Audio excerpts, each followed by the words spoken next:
Hello and welcome to Other Items of Interest. I'm your host, Jack Zablocki. On today's show, we have terrorizing turkeys, we have parasites galore, and the Black Knight satellite.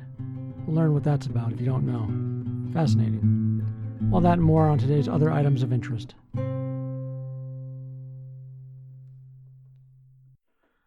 Hello and welcome to another episode of Other Items of Interest. I'm your host, Jack Zablocki.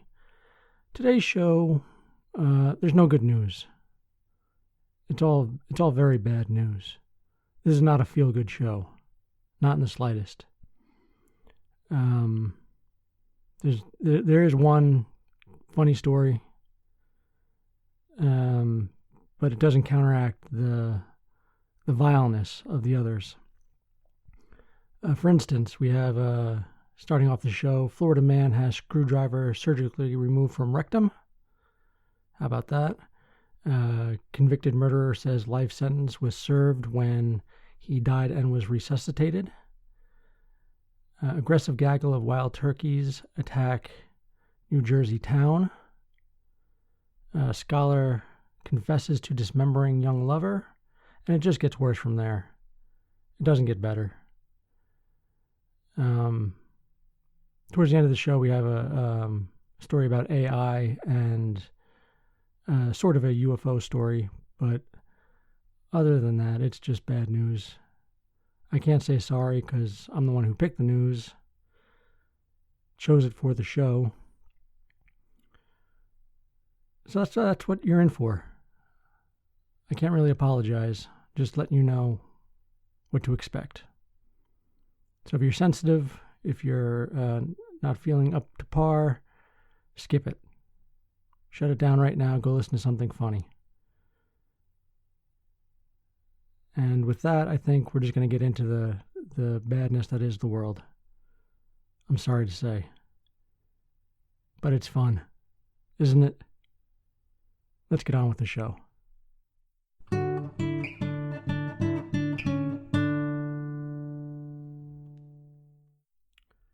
And this is how we're starting out. As stated in the introduction there, the monologue, Florida man has screwdriver surgically removed from rectum. And of course, there's the joke, rectum nearly killed him. But seriously, a man almost died. It's not funny. From the NewYorkPost.com.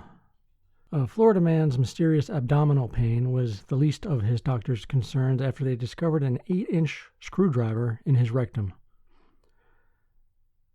Sometimes you read things and you wonder what you're doing with your life. Just putting that out there. The unnamed 46-year-old man had suffered a near-fatal punctured bowel, resulting in septic shock that sent him to the ER. According to the case report, published in the Annals of Medicine and Surgery.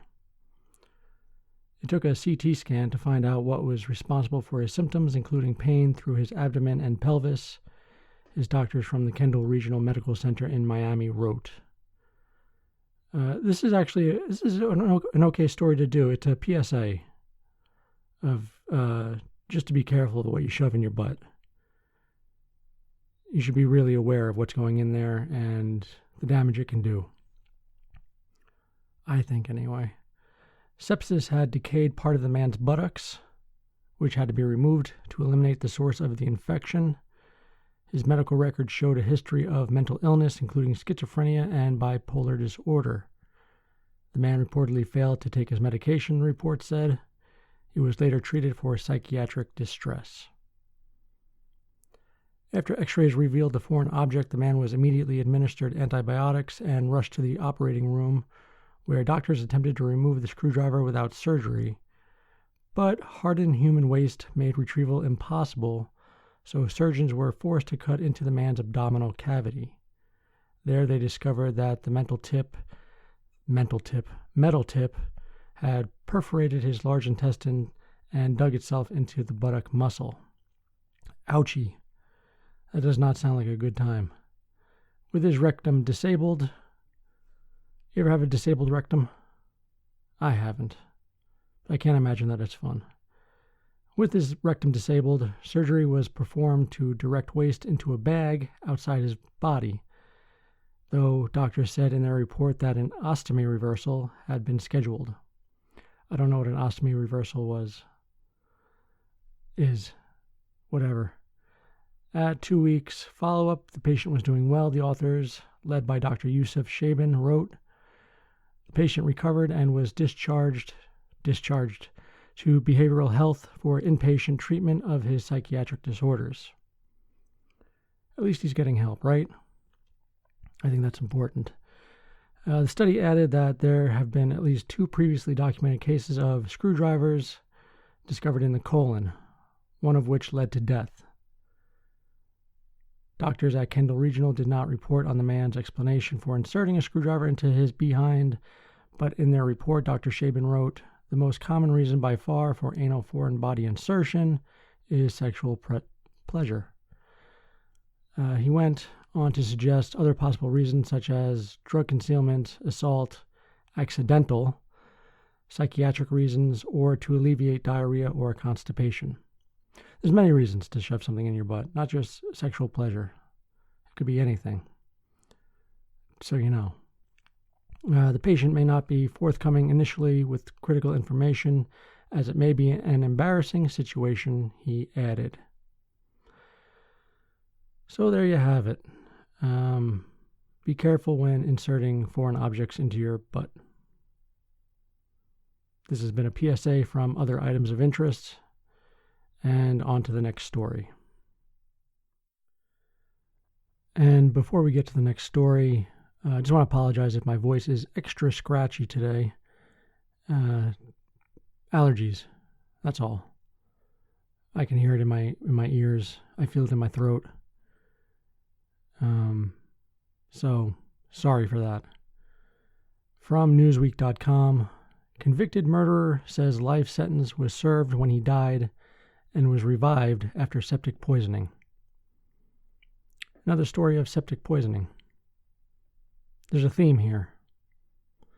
A man serving a life sentence for murder claimed his life was fulfilled during his short-lived death after he was rushed from Iowa State Penitentiary in 2015 to the hospital and his heart was restarted 5 times.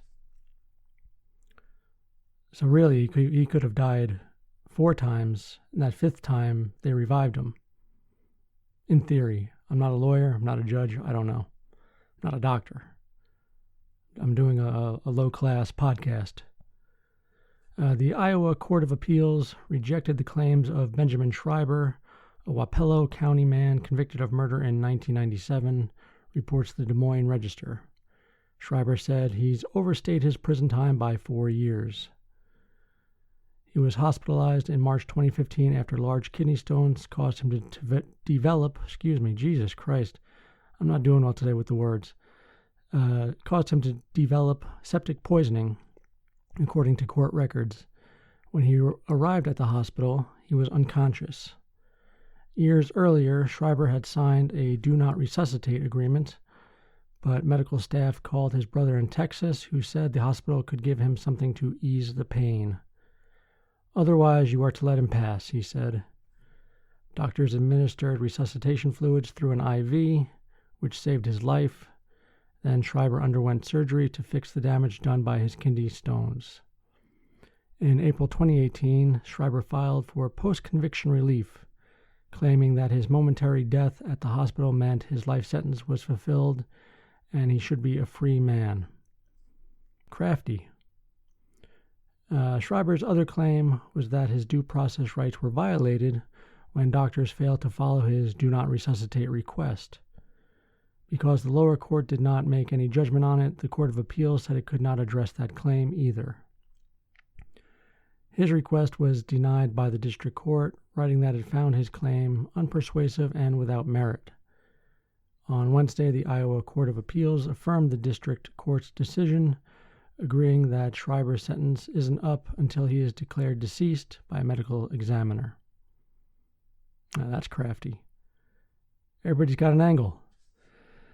Schreiber is either still alive, in which case he must remain in prison, or he is actually dead, in which case this appeal is moot, Judge Amanda Potterfield wrote in the Court of Appeals opinion.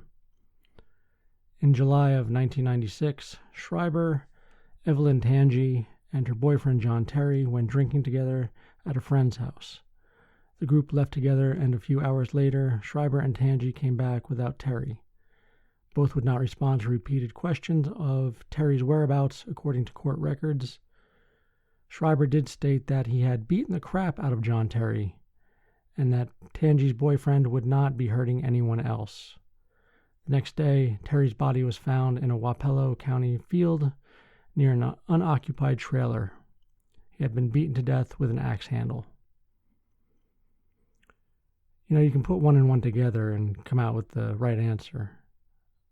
Usually. I think that might be the case here.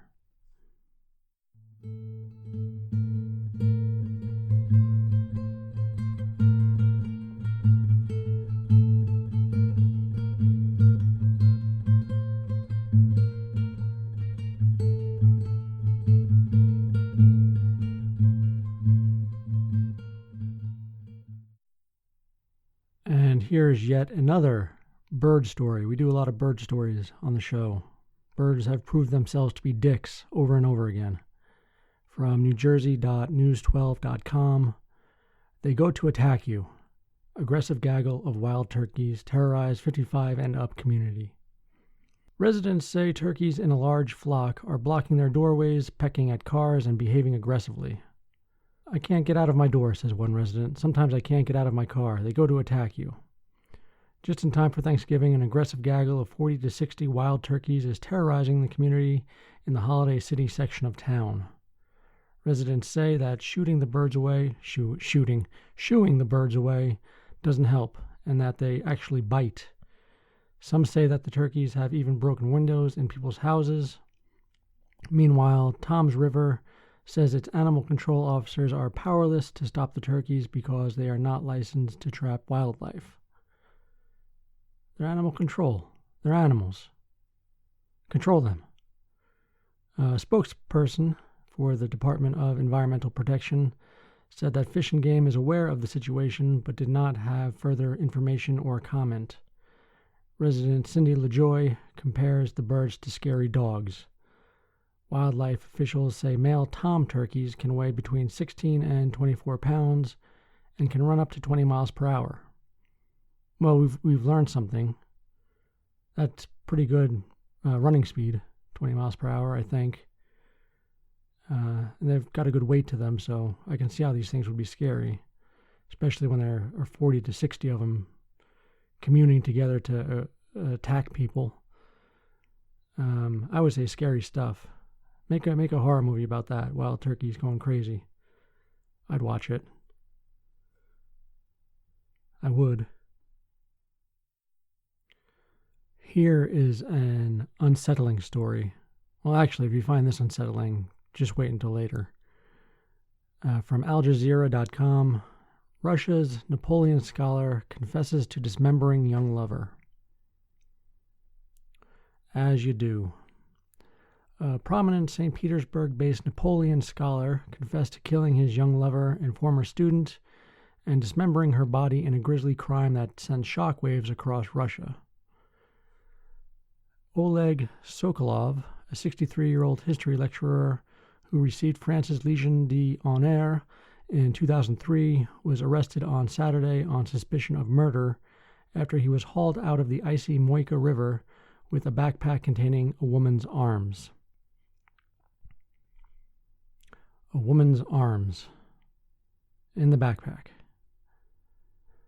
He has admitted his guilt, Sokolov's lawyer Alexander Pochev said, adding he regretted what he had done and was now cooperating with police. Sokolov was reportedly drunk and fell in as he tried to dispose of body parts. Can't you do that off a bridge or something? You gotta go right to the bank of the river? Really, man. I mean, think about it. Not that I'm planning anybody's murder, but have some sense about you. After getting rid of the body, he reportedly planned to commit suicide at the Peter and Paul Fortress, one of the former imperial capital's most famous landmarks, dressed as Napoleon. This guy really had a hard-on for Napoleon.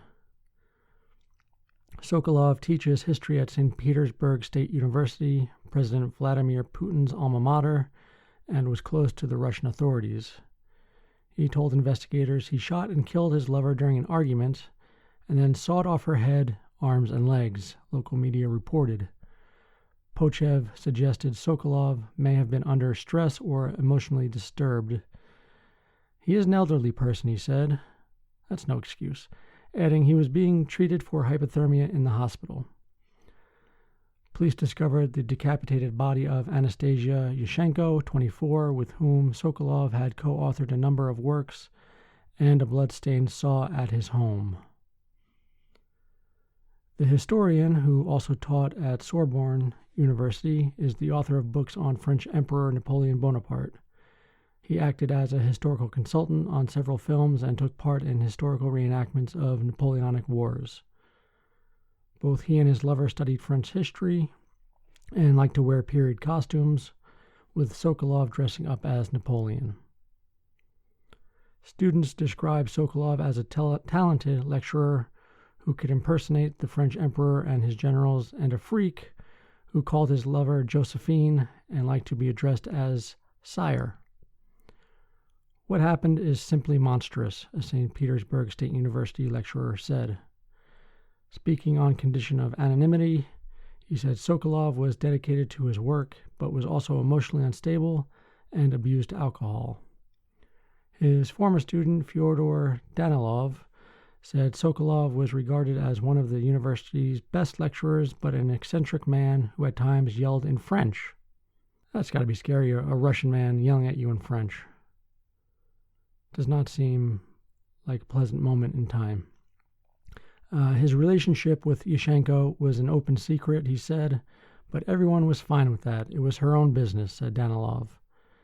Many expressed dismay, saying Sokolov had long been known for his hostile behavior, but officials had ignored complaints. Vasily Kunin, who studied with the victim, blamed the university management. They did not pay attention to certain things. There was a certain policy of hushing things up, Kunin said.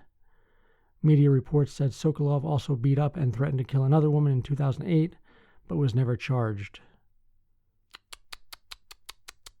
Not good. Not good at all. This next story is frustrating and maddening. From abc13.com, woman labeled deceased is alive and cannot receive medication. How about that? Magnolia woman suddenly found out that she didn't have insurance or a bank account. Sherry Ellis wasn't hacked. She was listed as deceased. She says it was a mistake by the Social Security Administration, but undoing it has become a big problem.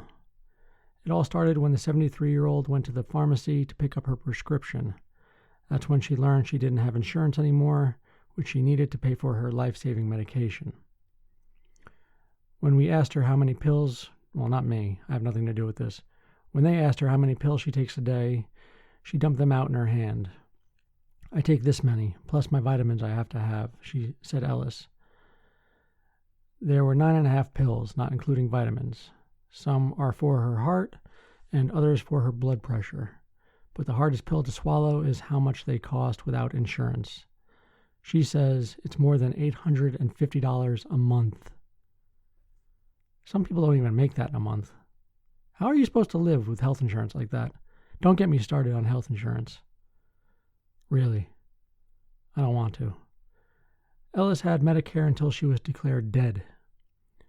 As far as they're concerned, I am deceased, she said. She says the Social Security Administration made a mistake by associating her Social Security number with a death certificate. How does that mistake get made?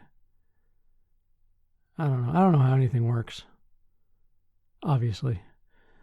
Ellis said she paid the Social Security Administration a visit this week. You all used my Social Security number on a deceased person on their death certificate, Ellis recalled, and I said I am not deceased. That was Monday, and she is still not listed as alive. Imagine having to go through this. I don't know what's worse, having a screwdriver perforate your bowels or this. I think I might opt for the screwdriver. This sounds just Really maddening. 45 days I cannot handle because I have to have my medications, Ellis said. On Thursday, she drove back up to the Social Security Administration office in Conroe, hoping for a quicker fix. They gave her a letter to share with her pharmacy. It said, "Our records incorrectly showed her as deceased. However, we have since found that she is alive." But Ellis said the letter still didn't work. They said, "I'm sorry, that letter is no good to us. It has to be in the system because that's your insurance in the system," said Ellis. ABC 13 reached out to the Social Security Administration, who is looking into it, and Ellis just hopes there is a fix soon. She only has 6 of her heart medication pills left. That bottle without insurance is $400. It's too much. I mean, if you want to live, but still, it's too much. Jesus Christ, I can't stand health insurance.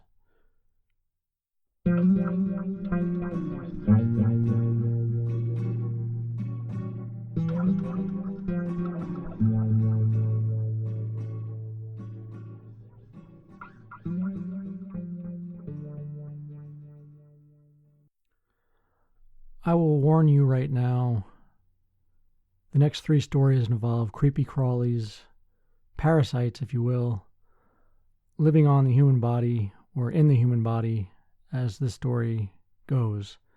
From Newsweek.com, man goes to hospital with earache. Doctors discover family of cockroaches living inside his ear.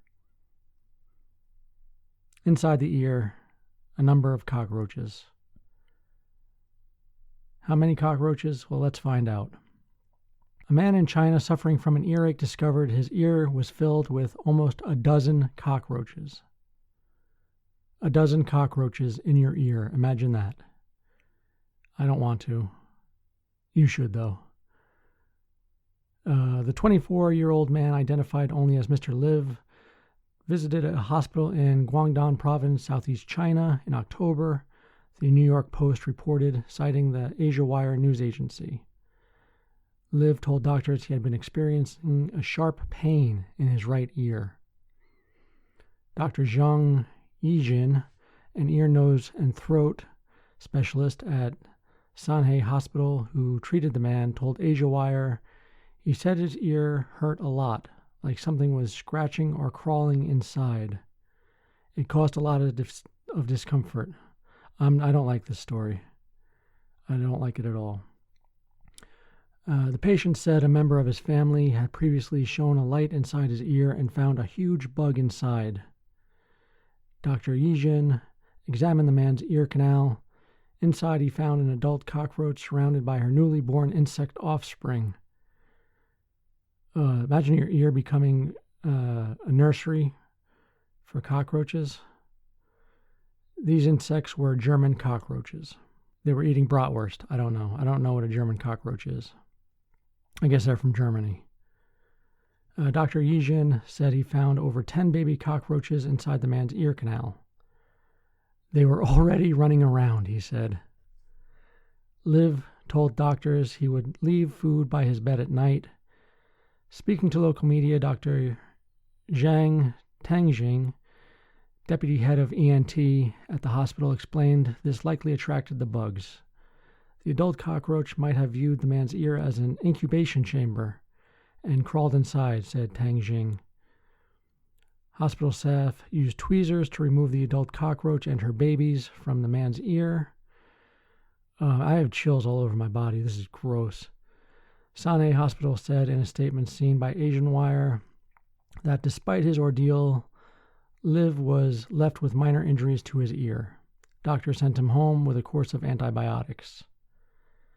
To those worried about suffering a similar fate, Tangjing advised practicing good hygiene as well as disinfecting drains and sewers and fitting mosquito nets over windows to prevent cockroaches from entering the home. That'll stop insects from flying or crawling into your nose and ears, said Tangjing. Last year, a woman from Florida detailed a similar experience for Self.com.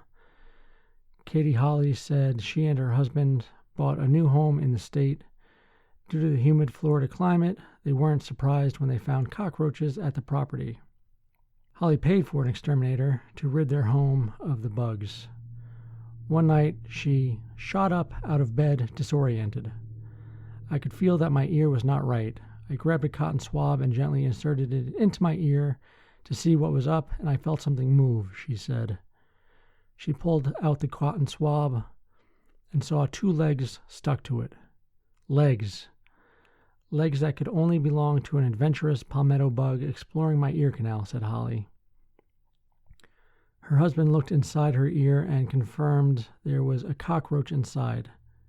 He tried to pull the cockroach out with tweezers from the thickest part of its body, but only managed to grab a hold of 2 legs. Imagine having a legless cockroach in your ear, just squirming around, freaking out. It was an awful feeling, one that was not necessarily painful, but psychologically torturous, she recalled. A doctor at A&E was able to remove the roach from her ear. Now I am roach-free and feeling better. I do think that my ear will heal faster than my psyche, she said. I'm all itchy. I'm itchy all over, like there are cockroaches crawling all over me. I don't like it. But wait, there's more. From arstechnica.com, cattle eyeball worms found in second human, raising worry of wiggly uprising. Cattle eyeball worms. I think that gets to the point. And there is an image of an eyeball. I don't know what if I'm seeing is an artifact from the camera or a worm in the eye. I just don't know. But you can see it on the website if you go to the show notes at www.otheritemsofinterest.com. Look for the link of the story. You'll get to see it. As with any story we cover. A 68-year-old Nebraska woman has become the second human in history to discover parasitic cattle worms wiggling around her eyeballs. The cringy case, which surfaced just 2 years after the first case in Oregon, raised concern that the worms may be angling for an uprising in the United States. In a recent report in the journal Clinical Infectious Diseases, parasitologists at the Centers for Disease Control and Prevention noted that the worm Thalassia gullosa, aka the cattle eye worm, has been in the U.S. since the 1940s. The reasons for this species only now infecting humans remain obscure, they write. But that a second human infection with a T. gullosa has occurred within 2 years of the first suggests that this may represent an emerging zoonotic disease in the United States. I hope not. T. gullosa is a parasitic nematode known to infest the eyes of cattle in the United States and southern Canada, as well as Europe, Asia, and Australia.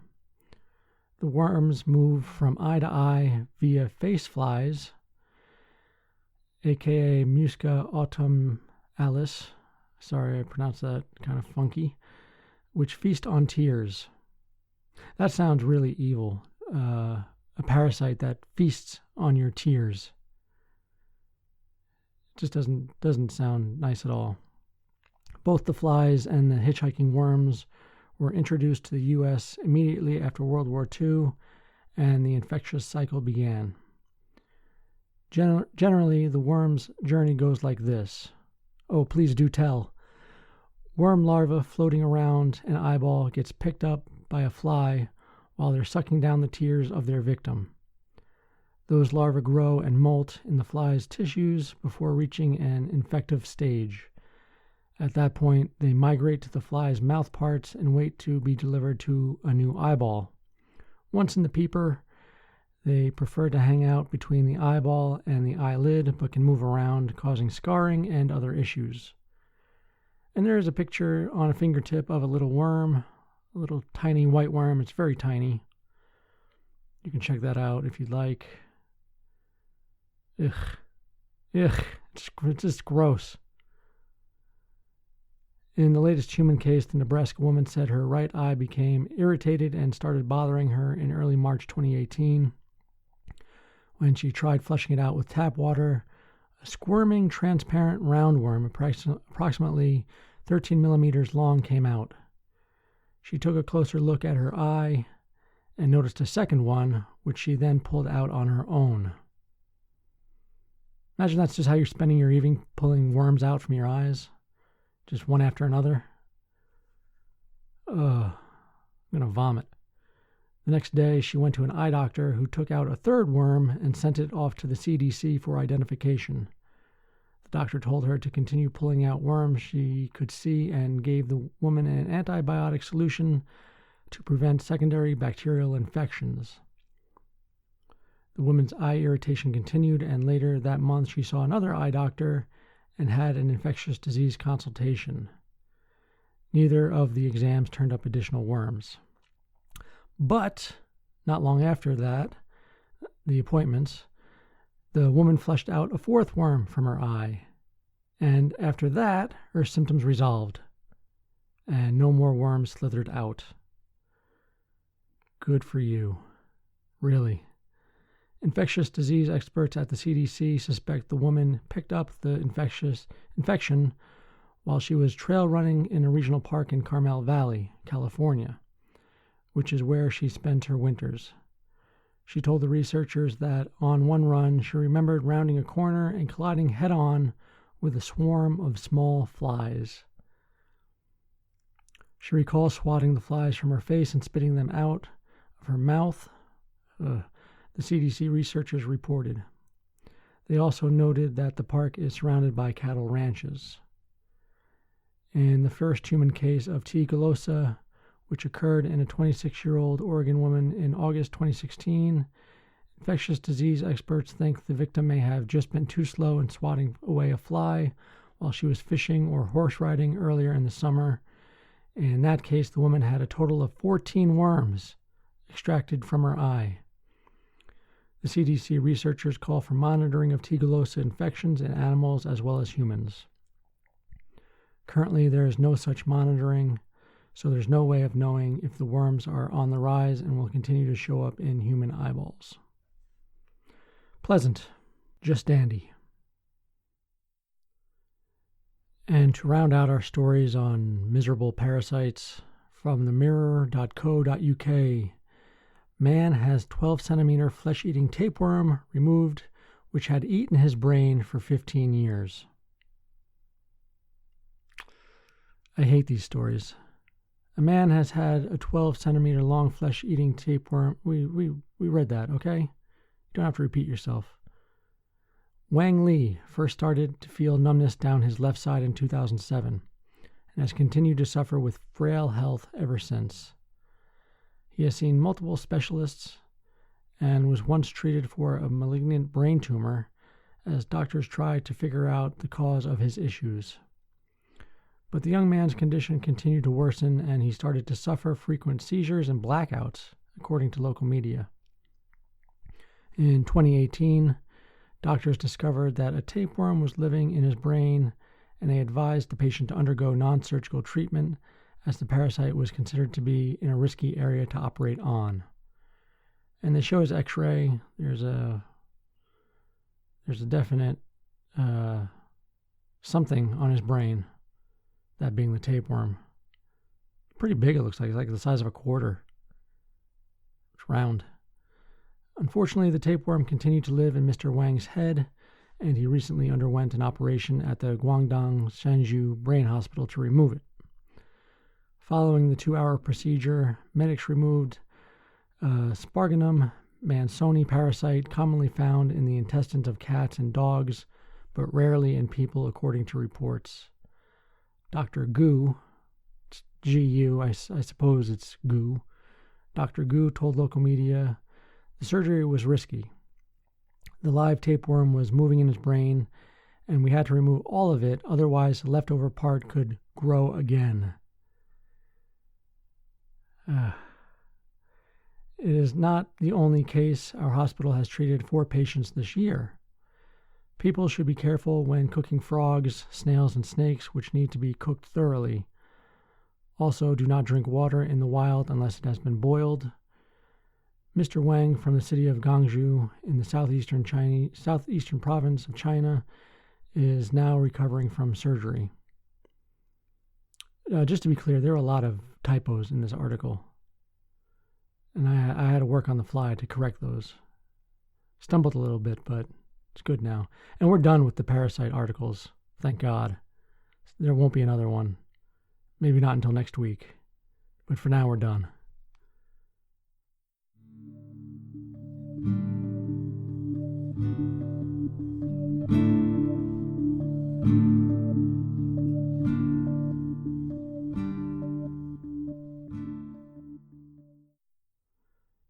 Now that the nightmare stories are over, here we go with a little bit of a funny one. It's cute. From stuff.co.nz, $1.50 for 1,000 hens. Hamilton man desperate to rehome birds after accidentally winning auction. 1,000 hens for $1.50. That's a bargain, I would guess. I don't know the going rate for one hen, let alone 1,000. A man is desperate to rehome 1,000 hens after he accidentally bought them in an online auction for $1.50. Steve Morrow from Hamilton said he saw the urgent sale on Trade Me and thought he was bidding for only one bird. But when he won the auction at 11 a.m. on Sunday, he was told by the seller, Matthew Blomfield, that he had in fact bought 1,000 of them. The ad read that a small, free-range egg farm based in Massey, West Auckland, was closing down and needed to be vacated by Monday. As a matter of urgency, we need to move approximately 1,000 hens, it read. The sale was for 1,000 birds, a mixed-age flock of brown shavers and highlines. I know nothing about chickens and hens, but hey, it's another bird story. But at least they're not attacking anybody. Morrow said he thought the highest bidder could take as many birds as they wanted, and the seller would continue to auction the rest of them off until they were all gone. He said he put in an auto bid for $20, thinking he could get at least 2 hens. When the auction closed, I thought, this is great, I can take as many birds as I wanted, Morrow said. But when I spoke to the man and he said it was for 1,000 hens, holy moly, I was stunned, I can tell you that.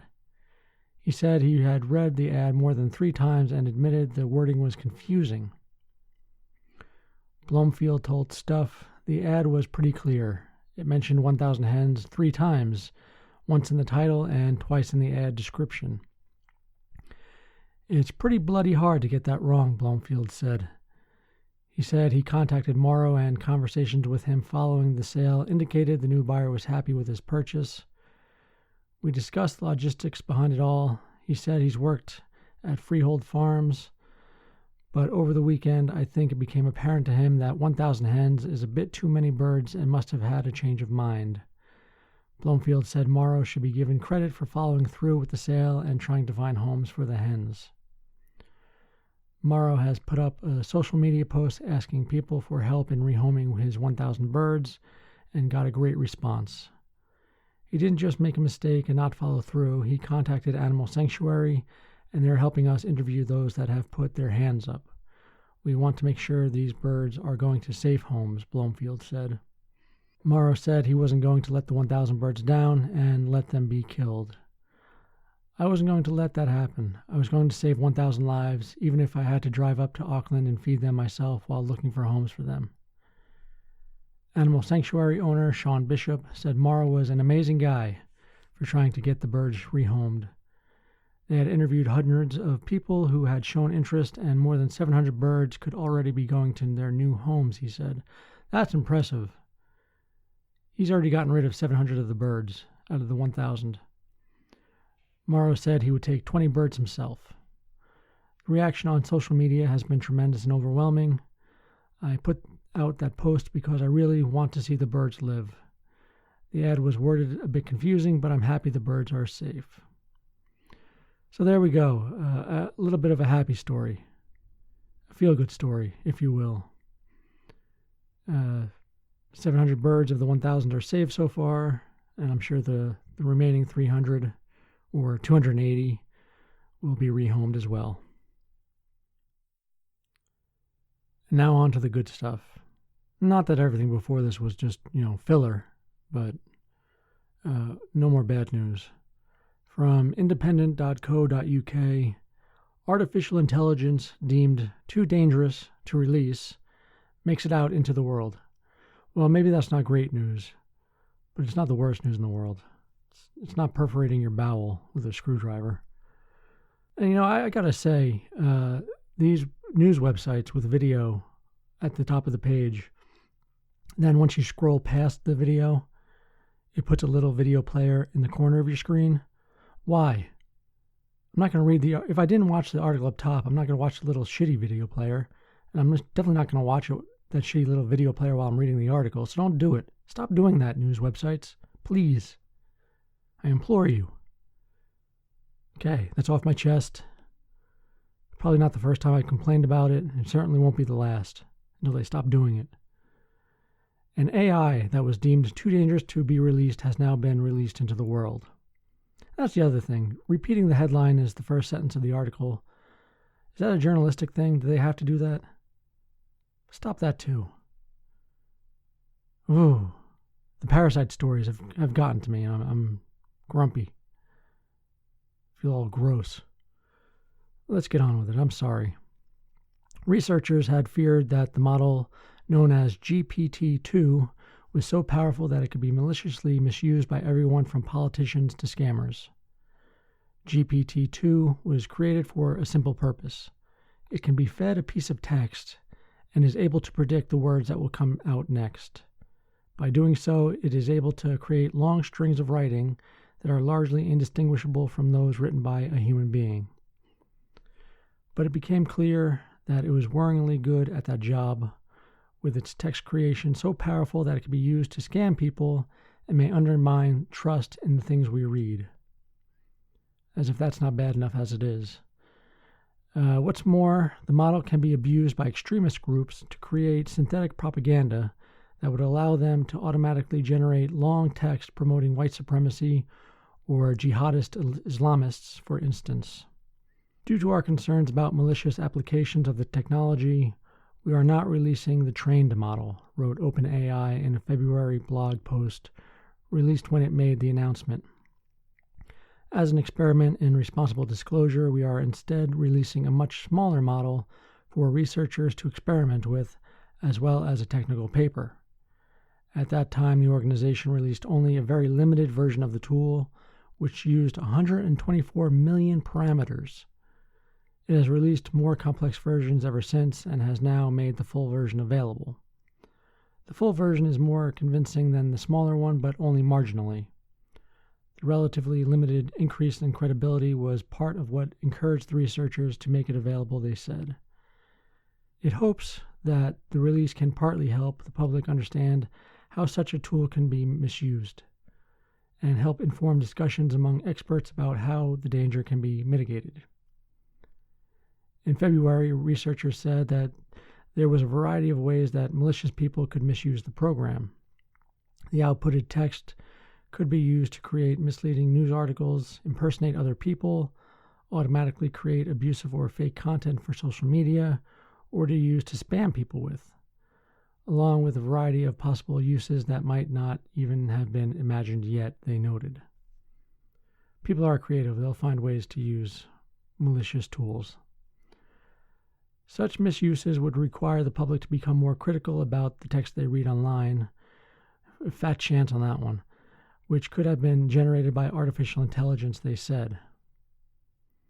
These findings, combined with earlier results on synthetic imagery, audio, and video, imply that technologies are reducing the cost of generating fake content and waging disinformation campaigns.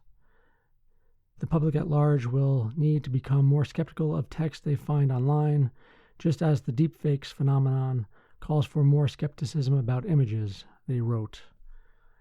The researchers said that experts need to work to consider how research into the generation of synthetic images, videos, audio, and text may further combine to unlock new, as of yet, unanticipated capabilities for these actors, and should seek to create better technical and non-technical countermeasures.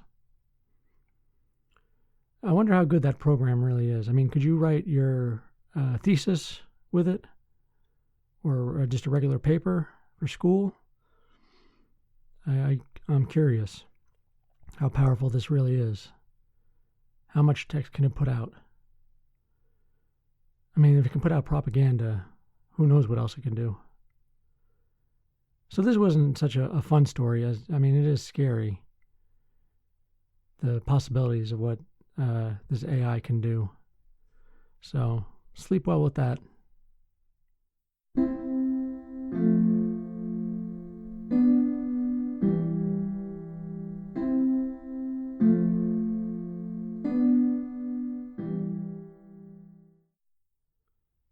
And here we are with our last story of the show from livescience.com. The Black Knight Satellite, a hodgepodge of alien conspiracy theories. Sometimes the introduction of news report will stop you in your tracks, forcing you to reread in fear you didn't quite grasp its point the first time. That was certainly the case when Mail Online published a story on March 21st, 2017. An alien satellite set up more than 12,000 years ago to spy on humans has been shot down by elite soldiers from the Illuminati, UFO hunters claim. And that is a bold claim. Very bold. You can almost smell the bullshit on it.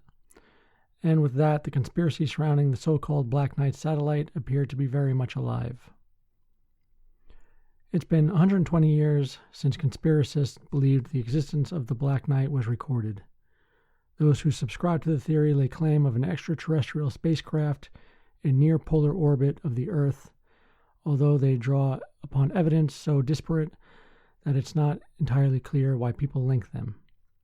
What they amount to, however, is an intriguing set of ingredients that, taken together, cause people to scream aloud about potential cover-ups by NASA and the government.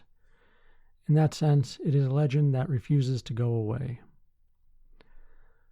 A lot of the earliest discoveries that have come to be linked to the Black Knight satellite theory relate to radio signals, but a series of images from 1998 emerged that really threw the celestial cat among the pigeons. They were taken during STS-88, which was the first space shuttle mission to the International Space Station, the ISS. There, for all to see, were images released by NASA that showed a black object hovering above the Earth in low orbit. It wasn't long after the images were thrust in front of a hopeful public before people were performing some conspiratorial sums and sharing them with the wider world.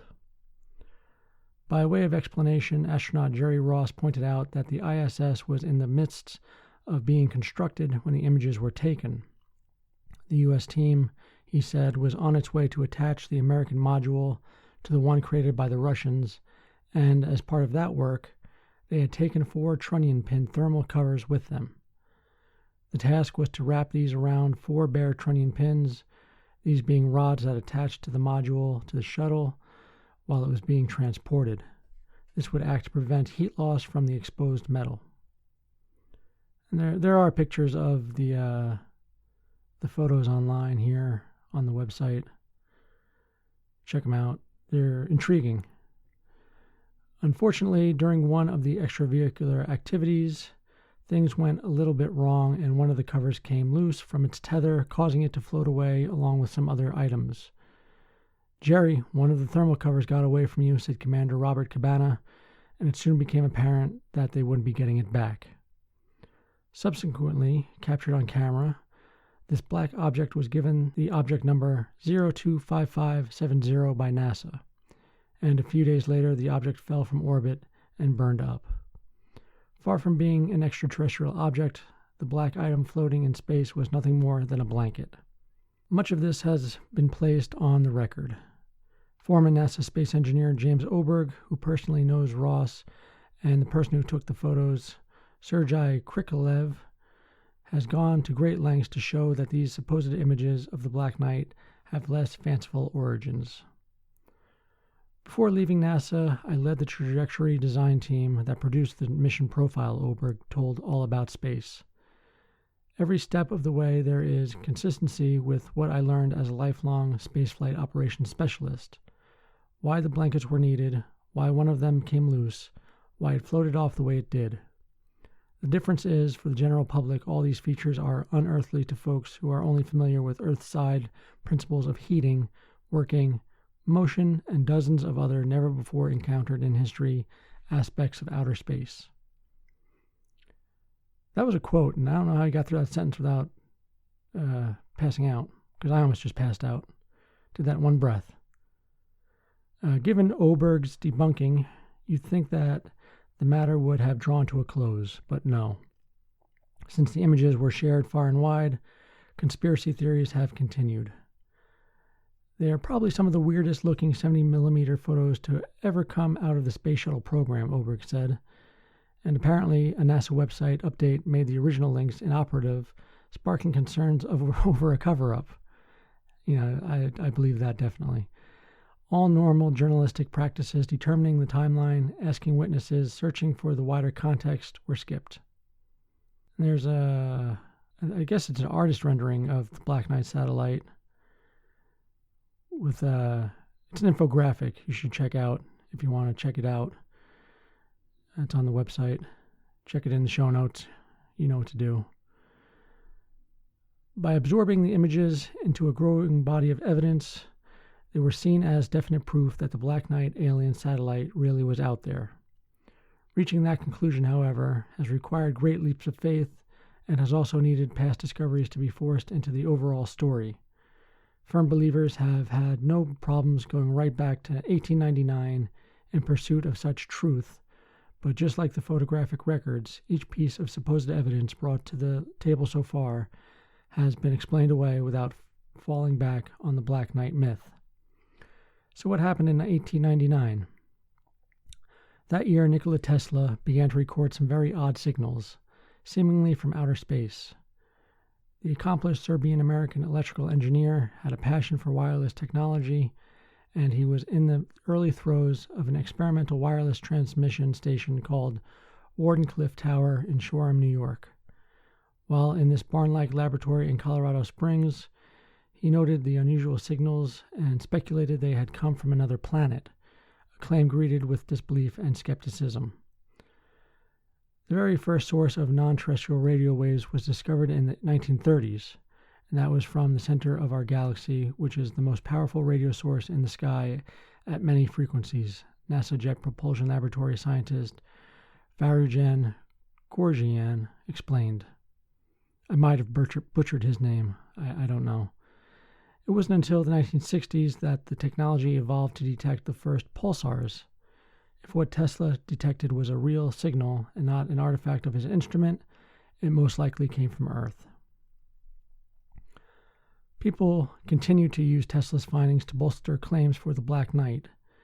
They also took on board the work of a Norwegian engineer called Jürgen Hals, who found that radio signals he transmitted were being echoed back to him a few seconds later. We now know these as long-delayed echoes, and Hals was the first person to observe them. The fact that we don't have confirmed explanation of their cause, however, has been seized upon. In 1973, Duncan Lunan wrote an article in Spaceflight magazine suggesting those studying long-delayed echoes had overlooked the possibility they were sent by an alien space probe. Lunan still has faith in an extraterrestrial explanation for the recordings. The changes in the long-distance echo patterns in apparent response to changes in the outgoing signals from Earth really do look like responses of a Bracewell probe, and there is still no satisfactory natural explanation for the phenomenon, Lunan said. If the long-distance echoes were deliberately produced by a probe, there is a problem in that they stopped in 1975. Interesting. If a probe was monitoring Earth, rather than trying to attract attention, perhaps it belatedly discovered from the 1973 to 1974 publicity that it had given away its presence in the 1920s and pulled out in 1975, Lunan said. That's the only explanation I can see for its apparent departure. And yet, for all of that, Lunan said his research has nothing to do with the Black Knight nonsense. If there is a link between his theory and the Black Knight, it is not one that is being made by him. And that's that. Interesting story. I'd like to believe it, but I don't know if I can. So let's end it on that. So that's the end of our show. If you'd like to visit us online, you could do so at www.otheritemsofinterest.com. You can email us at otheritemsofinterestpod@gmail.com. You can visit us on Instagram at otheritemspod and on Twitter at otheritems. So, what have we learned today? Be careful when sticking a screwdriver in your butt. It always comes back to that. I'm sorry. But we really opened with a bang on that one. It's not a safe practice, really. Go buy yourself a toy of some sort if you must. That's the best advice I can give. You can still lose that up there, I know. I've seen x-rays online. I don't know why I'm talking about this. Let's just cue the music.